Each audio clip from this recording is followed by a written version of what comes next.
नमस्कार। आज तारीख है 18 मई 2026 और मैं हूं आपके साथ हेमंत कुमार। और आज सबसे बड़े डेवलपमेंट्स क्या हुए हैं आखिरकार अमेरिका ईरान युद्ध को लेकर के, क्योंकि सीज़ फायर के बाद आरोप प्रत्यारोपों का सिलसिला, बातचीत, ये सब कुछ होने के बाद अब आर्ट इस बात को लेकर के है कि युद्ध फिर और ज़्यादा भीषण तरीके से शुरू हो सकता है, क्योंकि दोनों ही देशों को यहाँ पर वक्त मिला है, समय मिला है।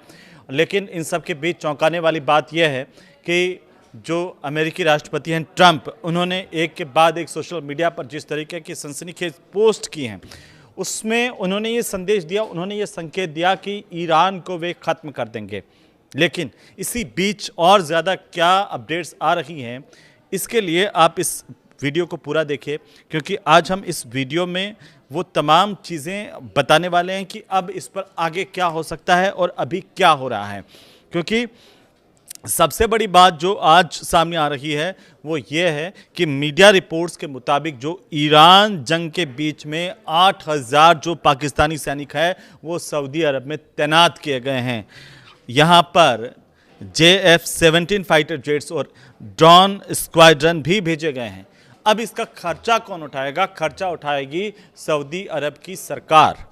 ये पहली बार पाकिस्तान की तरफ से इस युद्ध के दौरान इस तरह से 8000 सैनिक पाकिस्तान के सऊदी में तैनात किए गए हैं, क्योंकि ईरान और अमेरिका की जंग अब ये सवाल उठ रहा है कि भीषण हो सकती है। लेकिन पाकिस्तान ने सऊदी अरब में जिस तरीके से अपने सैनिकों की तैनाती की है, वो 8000 सैनिक पाकिस्तान से सऊदी अरब भेजे गए हैं। संदेश क्या है और सवाल क्या है? लेकिन इन सब के बीच आप देखिए, इसमें 8000 सैनिक ही नहीं है, इसमें फाइटर जेट्स भी हैं, एयर डिफेंस सिस्टम भी तैनात किए गए हैं। और न्यूज़ एजेंसियों की रिपोर्ट्स के मुताबिक आपको बता दें कि ये जो तैनाती है वो दोनों देशों के बीच जो रक्षा समझौते हुए हैं उनके तहत की गई है।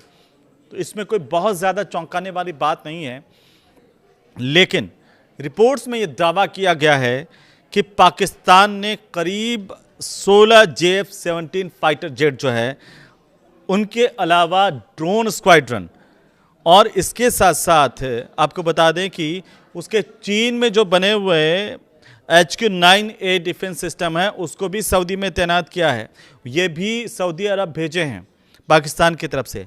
अब पाकिस्तानी जो सैनिक है वो इन्हें ऑपरेट कर रहे हैं, जबकि जो पूरा का पूरा जो खर्चा है इनका वो सऊदी अरब की सरकार उठा रही है।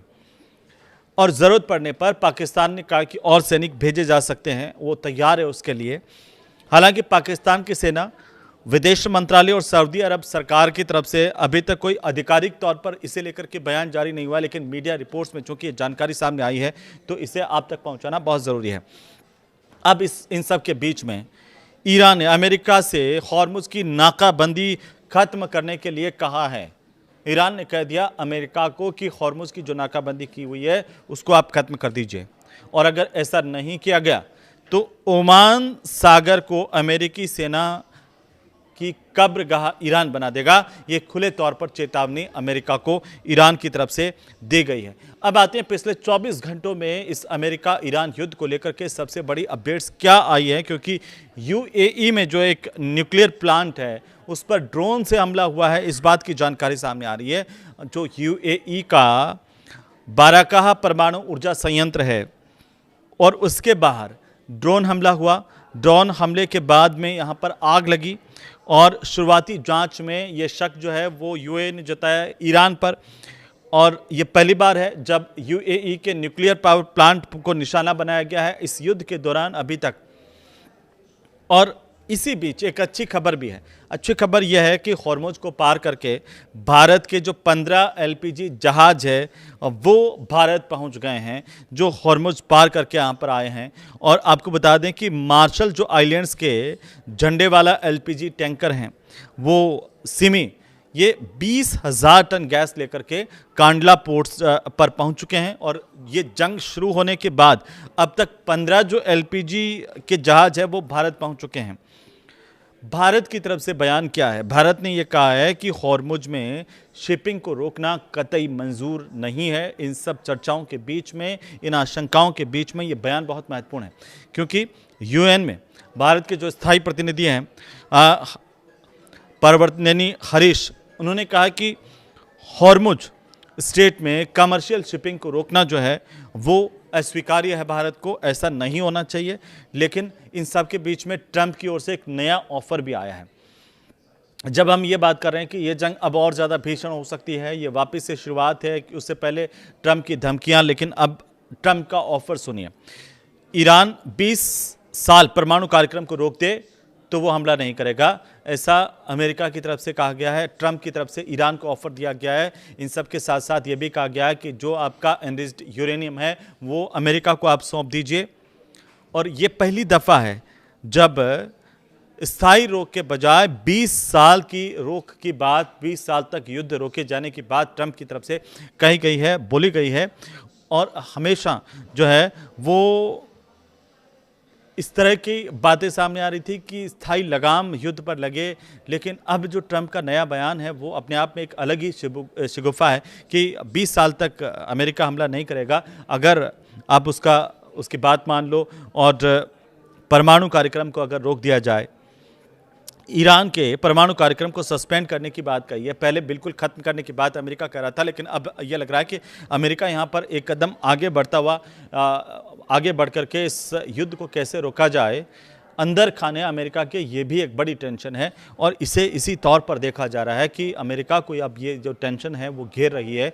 और अब अमेरिका चाहता है कि भाई आप परमानेंट अपना परमाणु कार्यक्रम ना रोकें, लेकिन 20 साल के लिए रोक दें तब भी हमें मंजूर हैं। यहाँ तक अमेरिका आ गया है कि आप एक बार सस्पेंड कर दीजिए।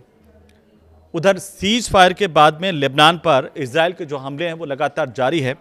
और संघर्ष विराम बढ़ने के बावजूद भी, सीज फायर बढ़ने के बावजूद भी किस तरीके से इजराइल ने दक्षिणी जो लेबनान है वहाँ पर 30 से ज़्यादा हमले किए हैं और हज़ारों लोग यहाँ से अब पलायन करने के लिए मजबूर हैं। लेकिन अभी जिस तरह की खबरें आ रही हैं तो चलते चलते हम वो भी बता दें कि अमेरिका की जो नाकाबंदी है हॉर्मुज पर, उसके बाद फारस की खाड़ी में 84 जहाज़ों ने रास्ता बदल लिया है। अमेरिकी सेंट्रल कमांड की तरफ से ये जानकारी साझा की गई है। दावा किया गया कि ईरान के जो बंदरगाह हैं उनकी नाकेबंदी के दौरान अब तक 84 कारोबारी जहाज़ों का रास्ता अमेरिका ने बदलवाया है। और सेंटकॉम के मुताबिक इसके अलावा 4 जहाज़ों को डीएक्टिव भी किया गया ताकि वे ईरानी बंदरगाहों तक नहीं पहुंच पाएं।